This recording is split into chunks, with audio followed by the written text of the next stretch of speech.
चीज बहुत जरूरी होती है, शिक्षा, दीक्षा और भिक्षा। लेकिन भिक्षा जो था ना वो सबसे बेस्ट था। मीनिंग पहले के कैसे राजा जाते थे घर घर पैसे मांगने, तो उनको पैसे की थोड़ी कमी थी, पर उससे ईगो फिनिश होता था। मैं आपको याद है जब उस समय थोड़ा मैं सेलेब जैसा था, तो किसने मुझे बोला कि मेरी बेटी का बर्थडे है तो आप आइए उसमें। तो मैं कहा मैं किसी के बर्थडे में या शादी में या कहीं जाता ही नहीं हूँ। फिर अचानक मैंने बोला रोक 25,000 रुपया देगा तो उन्हें दूंगा। तो मैं गया, और जो सो कोई बर्थडे में वो जोर जोर से म्यूजिक बजा के छोटे छोटे बच्चे डांस कर रहे थे, और मैं 25,000 रुपये का चेक ले लिया मैंने अपने ट्रस्ट के नाम पे। तो मुझे इतना I could not stop laughing only कि यार ये क्या मैंने भी कौन किया है। मेरे नाम का यूज करके पैसे लिए एक दूसरों के लिए, बट इट वॉज अ कौन यार व्हाट एल्स। और वो एक न्यूज़पेपर था, तो फुल पेज आर्टिकल लिखा, मयंक गांधी बनले भिखारी।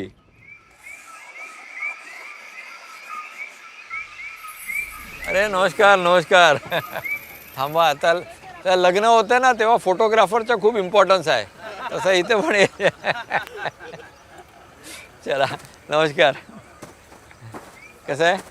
अरे अरे वा वा, काय केलं?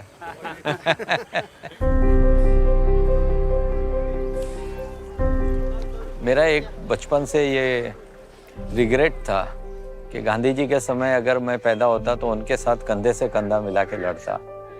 भारत माता की जय, भारत माता की जय, जय जवान जय किसान, जय जवान जय किसान। पहले से था कि बड़े कैनवास के ऊपर कैसे ड्रॉ किया जाए, देश को कैसे बदला जाए। It was kind of N obsession for me.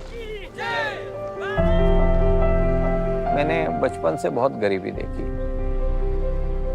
गरीबी में सबसे बड़ा इम्पैक्ट ये नहीं था कि खाने को नहीं गए, कपड़े नहीं गए वगैरह, उसकी जो इनडिग्निटी थी ना, कि जैसे गरीब आदमी को जिस तरह से लोग ट्रीट करते हैं ना, तो वो इनडिग्निटी सहन नहीं होती थी। कहीं जाते थे लोग दरवाजा मुंह पे बंद करते थे, मैं भी सेल्समैन के जैसा बेचने जाता था। मैं मानता हूँ कि पॉवर्टी से बड़ा डिजीज इस वर्ल्ड में नहीं है। तो हमेशा ये लगता था कि लोगों की डिग्निटी कैसे वापस दी जाए।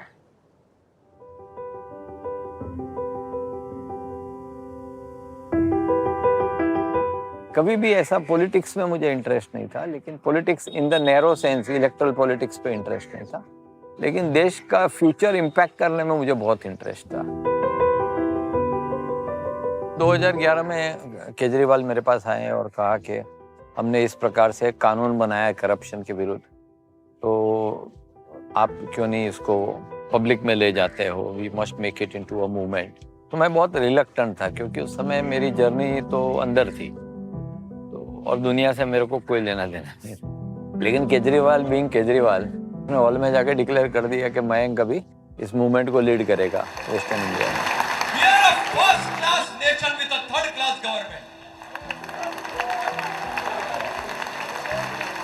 और पूरे देश के कार्यकर्ता ने गजब का काम किया।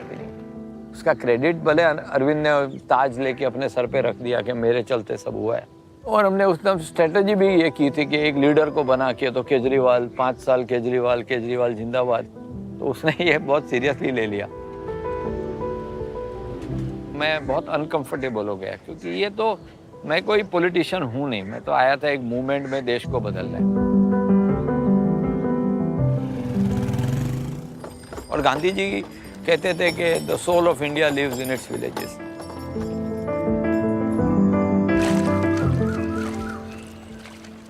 मुझे लगा गांव में जाते हैं जहां 65% इंडिया रहती है, और वहां के गरीब की जिंदगी अगर हम बदलते हैं तो ये देश बदल जाएगा।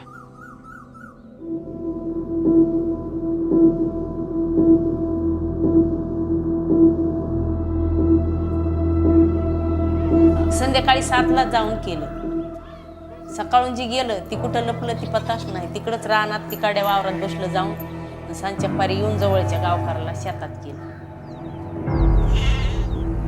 कर्ज बाजार झालं, वर्षावी शेती साथ देत नव्हती, निसर्ग साथ देत नव्हता, तर निसर्गानं साथ दिली असती तर मग शेतीनं साथ दिली असती आपल्याला।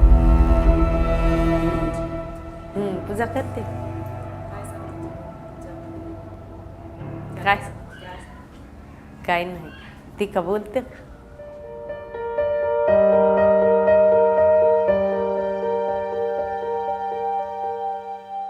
कुछ किसान को कोई मार रहा है, किसी ने सुसाइड किया, किसको तकलीफ हो रही है, इंडिविजुअल फ्लाइट्स तो मुझे अफेक्ट नहीं करता है, क्योंकि मैं मानता हूं कि ये फाउंटेन हेड है। अगर देश को बदल देते हैं तो ये अपने आप बदल जाएगा। These are all downstream activities. Fountain head क्या है? फाउंटेन हेड ये है कि देश की इकोनॉमी बढ़ाना, उसकी गवर्नेंस सिस्टम ठीक करना।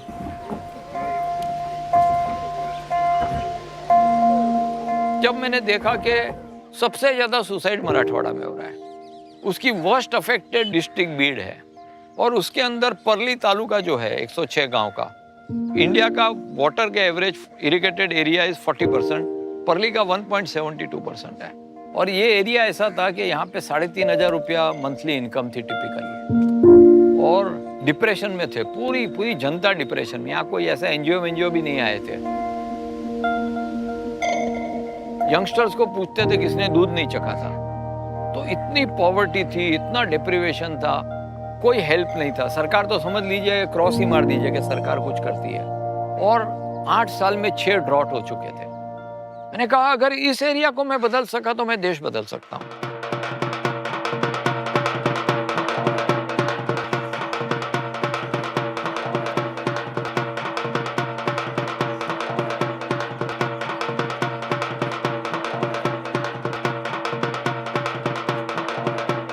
हम जब पहली बार आए और बात करना शुरू किया तो उनकी भी मुंडी ऐसी हिलती थी, पर उसका माइंड में यही कैलकुलेशन था कि भाई ये नोट के लिए आ रहे हैं या वोट के लिए आ रहे हैं। और मैंने ये तय किया था कि जिस गांव में जाऊंगा ना, अगर किसने बोला बीजेपी, शिवसेना, कांग्रेस, एनसीपी, तो मैं उठ के उस गांव से निकल जाऊंगा। तो मैंने वैसे 4 गांव में किया। खूप दिवस झाले मी विलेगावला आलो आता। तुमच्या आमच्यामध्ये काय थोडा मतभेद झाला होता, पण ते मिटलेलं आहे आणि ते आता विसरून जायचं। ते आला पुढे काय आमचं बोलतात नई गोडी नया दाव। आता ते पूर्वीचं काय झालं त्याला विसरून आता आपण कामावर लावू। तो हम इस तरह से इनके साथ काम करने लगे और मुंह बंद करके कान खुला रखने बैठते थे, तो शाम को बहुत कुछ समझते थे कि ये क्या रियलिटी है, क्या इश्यूज है। लेकिन हमने ये तो क्लियरली कर दिया था कि भैया उठाना सांप वजन आपको है, हम तो आके एक कंधा दे सकते हैं थोड़ी देर के लिए।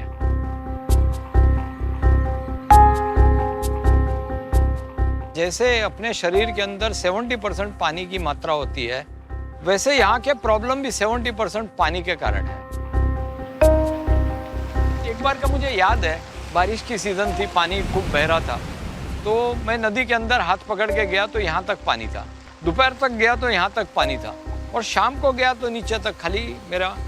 तो उससे समझ में ये आया कि पानी तो आता है लेकिन वो रुकता नहीं है, उसको चले जाता है सीधा नदी में।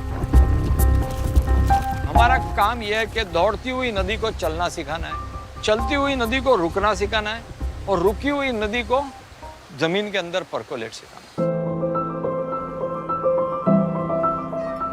अप्रैल 15 से लेके मई के एंड तक का हमारा एक बहुत बड़ा प्रोजेक्ट हमने किया। लोगों को तैयार कर दिया, गमेला, पावड़ा सब लेके। सुबह 5 साढ़े 5 बजे हमने सब घर के ऊपर बाहर ताला मार देते थे और सबको बाहर निकालते थे। बोलो चलो अब घर में कोई नहीं जाएगा।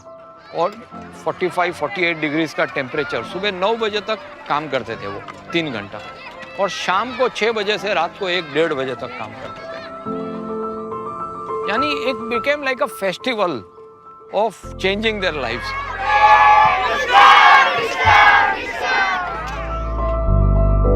तो ये जो माहौल बना ना, उसके चलते हमने 70 किलोमीटर नदी और उसकी ट्रिब्यूटरीज बनाई, 162 तालाब बनाए, ये बड़े वाले 5 डैम बनाए ऐसे। छोटे वाले जो डैम है वो 62 बनाए। और अभी आप देखोगे जो 400, 500, 600 फुट के ऊपर वाटर टेबल था, वो अब 40-50 फुट पे आ गया। 3-4 साल पहले जब हम आए थे ना, तो पूरा सूखा था। अब पूरा देखो सब जगह नजर पड़े वहां तक ग्रीनरी ग्रीनरी ग्रीनरी है। और ग्रीनरी का क्या साइकिल है, जितना ग्रीनरी उतना मानसून अट्रैक्ट करता है। और जितना मानसून आएगा उतना ग्रीनरी आएगा. तो in a way it is self prophecy.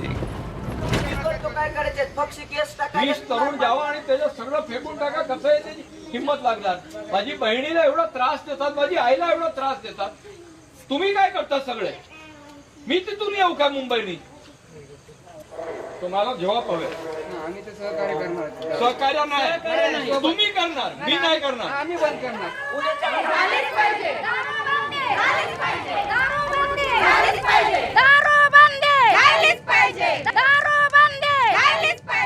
करू द्या, काय करायचे ते. खरं तर होईन, खरं तर होईन ना. दारू तर बंद होईन ना. काय व्हायचे ते होऊ द्या. आपलं काय राहिले आता. मला आज मारू द्या, अजून पिऊ द्या, पण दारू बंद करा. बस. मला हे पाहिजे. दारूमुळं घर आका बर्बाद होईल. इस देश के अंदर जो बड़े बदलाव हुए हैं ना, ये आंदोलन, चळवळ, मूवमेंट से हुए हैं. उसके अंदर दो एकदम इम्पोर्टेंट इंग्रेडिएंट्स होते हैं. एक तो वुमन होती है और एक म्यूजिक होता है. दारूबंदी झालीच पाहिजे. ऊपरच्या नीचे तक दारूबंदी झालीच पाहिजे. ऊपरच्या नीचे तक दारूबंदी झालीच पाहिजे. ऊपरच्या नीचे तक दारूबंदी. तो एक माहौल बन गया. पुलिस को बोल के हमने गांव टू गांव रेड मारना शुरू कर दिया. तो जो पहले दारू पीता था उसको शर्म आने लगी. और फिर लेडीज ने क्या किया, दारू की दुकान के बाहर मंजीरा लेकर रामधुन शुरू कर दिया.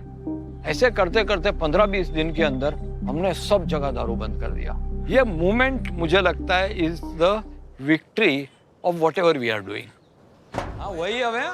मला इंग्लिशची वही हवे. वही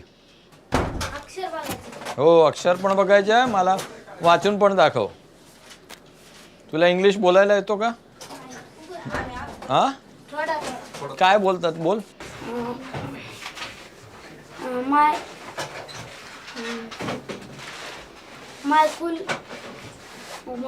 my full name is विद्यालय मोहा. एजुकेशन की क्वालिटी यहाँ पे बहुत पुअर है. मैं बुलाता था बच्चों को और बोलता था बताओ, तो इंग्लिश में बहुत सुंदर तरीके से 8वीं 9वीं का लिखा था. मतलब पढ़ के सुनाओ तो किसको पढ़ने नहीं आता था, किसको बोलने नहीं आता था, उनको किसको कलेक्टर बनना है, किसको पायलट बनना है. तो एक फ्रस्ट्रेशन लेवल आ जाएगा बच्चों का, क्योंकि उनकी एम्बिशंस हाई है और उसका नॉलेज और उनका ट्रेनिंग बहुत लो है. तो इसके ऊपर हमने काफ़ी फोकस किया.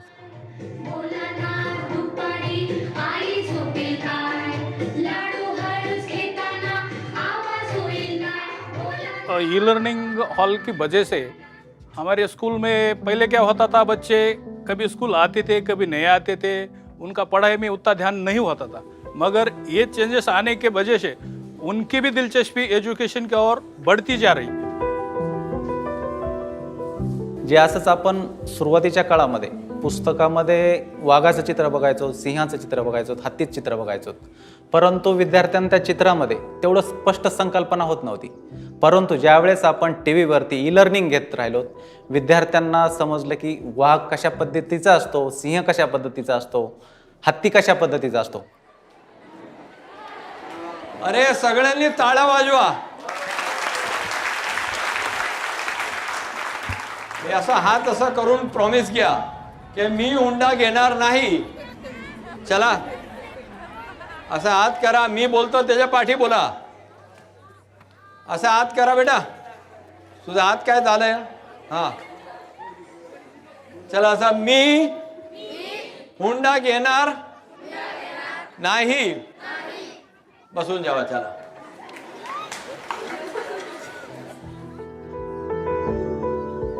तो इस तरह से सब काम कर रहे थे, लेकिन ये लगा कि ये सब काम तो बहुत एनजीओस करते हैं. मैं ये बिलीव करता हूँ कि एजुकेशन और हेल्थ केयर ओवररेटेड है. आप अगर मल्टीप्लाई कर दो इनकम को, तो किसान के अंदर कैपेसिटी है, वो हेल्थ केयर भी देख लेगा बच फैमिली की, और एजुकेशन भी देख लेगा. एक सिंगल पॉइंट पे काम करना है तो इनकम.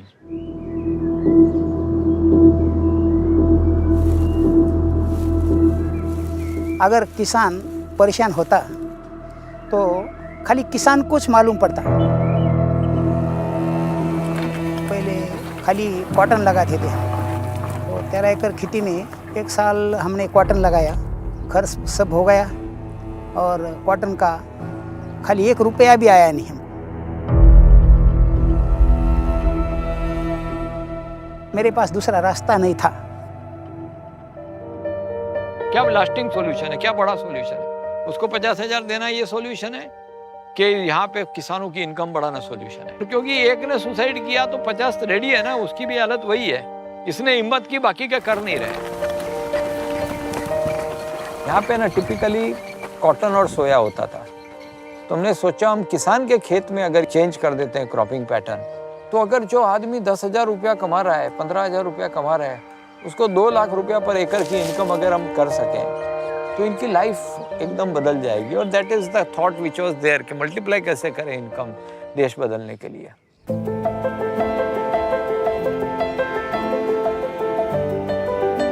अब फ्रूट का ट्री लगाना ये कोई रॉकेट साइंस नहीं है, ये कोई हमने डिस्कवर नहीं किया कि फ्रूट के ट्री लगाओ और जैसे कोई वर्ल्ड चेंजिंग कोई डिसीजन लिया। लेकिन मुझे फ्रूट प्लांटेशन के अंदर 3 गैप्स दिखे। पहला गैप ये था कि जो फ्रूट का प्लांट होता था ना, उसकी क्वालिटी ठीक नहीं होती थी। तो हम इंडिया में घूम के best quality of planting material, उनको सैपलिंग्स वगैरह ला के दिए। अब जैसे सरकारी नींबू का 60 रुपया है, ठीक है, हम लोग जाते थे नर्सरीज के अंदर और वहाँ पे लाखों पेड़ का ऑर्डर देते थे, नेगोशिएट करके 30 रुपये पे लेके आते थे। उसमें से हमारा ट्रस्ट उनको सब्सिडी देता था 10 रुपया 12 रुपया, और 20 रुपया हम किसान से लेते थे। तो 60 रुपये का पेड़ उनको 20 रुपये में, वो भी हाई क्वालिटी का मिले। सेकंड गैप हमें ये दिखा कि जो पारंपरिक जो मेथड से फार्मिंग करते हैं, ट्रेडिशनल मेथड ऑफ फार्मिंग सालों सालों से चल रहे हैं, बाप दादा वो, और रेजिस्टेंस भी इतना होता है ना चेंज करने को। तो मुझे तो लगा कि इसको मैरी करना चाहिए, क्योंकि पारंपरिक तरीके में भी बहुत अच्छा ही है, बहुत कुछ सीखने समझने जैसा है। लेकिन हमने उसके अंदर मॉडर्न टेक्नोलॉजी लेके आए हैं, ट्रेनिंग्स रख दी है। हर 10 दिन में हमारे यहाँ ट्रेनिंग होती है। पण शेतकऱ्यांना त्याच्या रोज समजा आम्ही काही सोबत राहणार ना, त्यासाठी आपण शेतकऱ्याला एक संस्थेचं आपल्या ग्लोबल परीचं ॲप आहे, ते ॲप त्याच्या मोबाईलमध्ये आपण डाउनलोड करून देतो। प्ले स्टोरमधून ग्लोबल परी टाकलं, ट्रेनिंग ॲप टाकलं की ते डाउनलोड, हां हे अशा प्रकारचं ॲप आहे ते तुम्हाला। तर हे और हर प्लांटेशन के साथ में हम लोग एक पुस्तिका देते हैं जिसके अंदर इकोनॉमिक्स भी होता है, और तीसरे महीने में क्या करना, 5वें महीने में क्या करना, ये पूरा। तो कभी भी रेफर भी कर सकता है, वीडियो भी देख सकता है, ऐप भी देख सकता है, हमारी वेबसाइट पे भी जा सकता है। तो ट्रेनिंग के ऊपर हमने बहुत जोर दिया। तीसरा वाला जो गैप था ना, वो सबसे क्रूशियल था। 2019 में हमने 1.46 लाख पपाया के पेड़ लगाए, और एक जगह पे एक क्लस्टर में प्रोडक्शन होने के कारण दिल्ली से, गुड़गांव से, मैसूर से, कलकत्ता से सारे व्यापारी आ गए और यहाँ होटल के अंदर रूम बुक कर दिया और फार्म गेट के ऊपर से बहुत अच्छा रेट दे के लेके गए। तो सडनली हमको समझ में आ गया कि जब स्केल के ऊपर काम करते हैं ना, तो आपको मार्केट जाने की ज़रूरत नहीं, मार्केट आपके पास आता है। और ये लर्निंग जैसे हुआ तो नेक्स्ट ईयर हमने करीब 6 लाख पपाया लगाए। इस साल हमने 16 लाख लगा चुके हैं और 10 लाख लगाने वाले हैं। संदीप गित्ते के वहाँ गए थे पपाया में, तो कल वो बता रहा था कि इस साल वो 25 लाख रुपया कमाया 5 एकड़ में। मयंक गांधी मुझे बोले तुम इतने अच्छे लगते और ये बुरे विचार क्यों सोचते? नहीं सर, बोला मेरे पास वक्त वही था, रास्ता नहीं था। और उन्होंने बहुत मदद किया। ये सीताफल है, ये सीताफल का रोप मयंक सर ने दिया मुझे। ये 50 रुपये मिलता था, उन्होंने 20 रुपये में दिया। और हम हमेशा बोलते महाराज 1 महीने में 15 दिन में फ़ोन लगाते, क्या परेशानी है क्या, आप कुछ परेशानी है क्या, बोलते जाओ। मैं बोला परेशानीच नाही। आधी तर असं वाटतच नव्हतं करावं, आता फळं बघितल्यानंतर तो आनंद वेगळाच आहे। एक तो पैसे येतात आणि दुसरं म्हणजे काम करण्यात जो आनंद आहे तो आनंद वेगळाच आहे। तो 12-15 हज़ार में से सीधा ये 2-2.5-3 लाख रुपए होने लगा। पहले साल में जब इस तरह से तो सबने बाइक खरीद लिया, छोड़ा छाती तान के चलने लगे, तो एक अलग आता है ना, एक नशा आता है ना कि हम लोग क्या कर सकते हैं।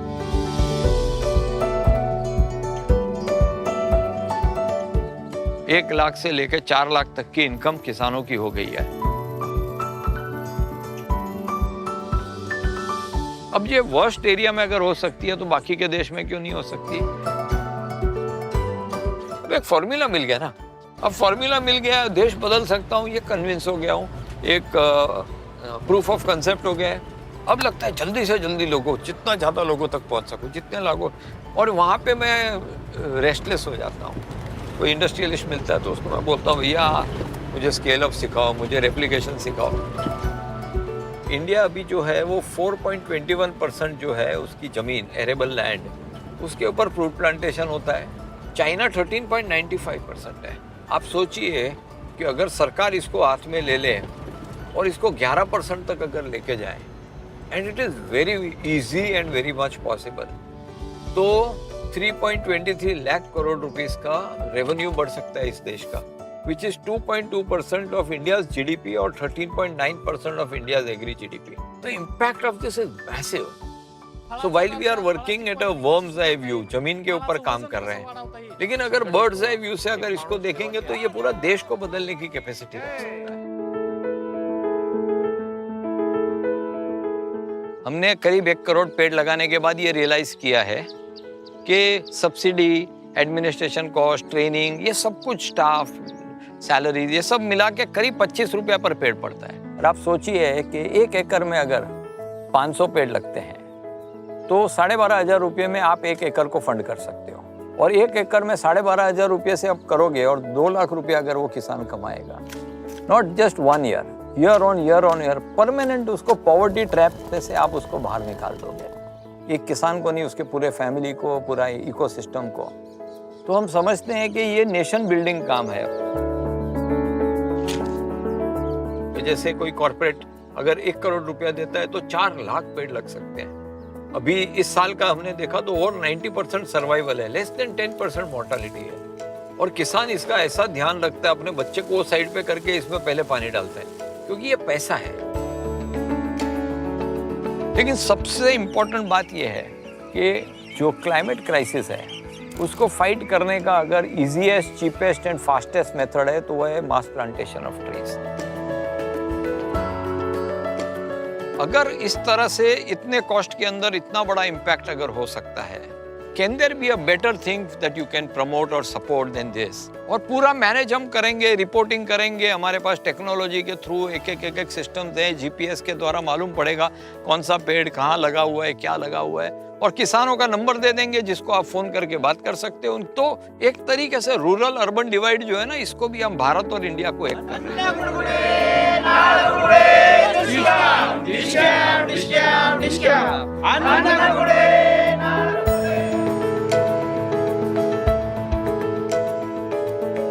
जैसे लाइफ के अंदर वो मैराथन रेस दौड़ते हैं ना, तो लास्ट के 300 मीटर तुम फास्ट दौड़ने लगते हो। तो मेरी लाइफ के 300 मीटर शुरू हो गए, अब और फास्ट काम करना है, और ज़्यादा काम करना है।